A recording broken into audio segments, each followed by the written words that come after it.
So you've got this great product or service, you've built a website, you've got traction, you're generating revenues, but you're wanting to really take this business to the next level and grow it. Well, of course, there are ways to market your business that cost money, like taking out advertisements in newspapers or magazines, or maybe using Google AdWords or social media marketing like Facebook. Of course, you can use social media free as well, but to get real results, perhaps you might need to invest in, Facebook ads, Google AdWords, those sorts of medias. But what about the free ways that you can generate subscribers, people on what I call your list? So people that come into contact with your website, potential prospects or customers, how can you capture their data?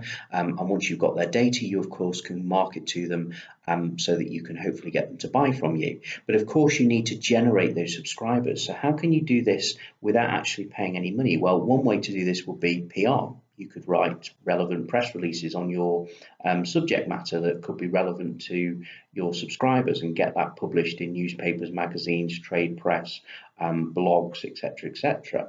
Another way to gain PR would be to perhaps stage publicity events. And for any of you that remember when EasyJet first launched, British Airways very quickly became perhaps or felt threatened by the fact that there was this new low-cost airline coming on, to the competition, and BA decided to launch their own no frills airline, which was called Go.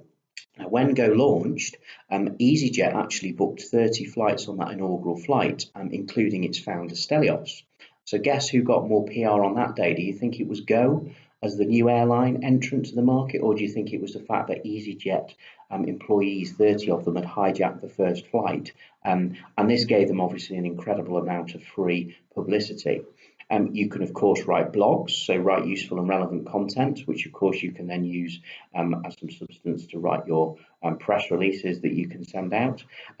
Contact other blog writers that have your target market. So can you write useful content for them to include on their blogs and vice versa? Could you publish a book? Well, actually writing a book might seem like a mammoth task, but if you spend some time putting some content together, it's very easy once you've got the content together to have a book published. You can get it done electronically, available on Amazon and Kindle, and you can even use Amazon to actually print your book as well.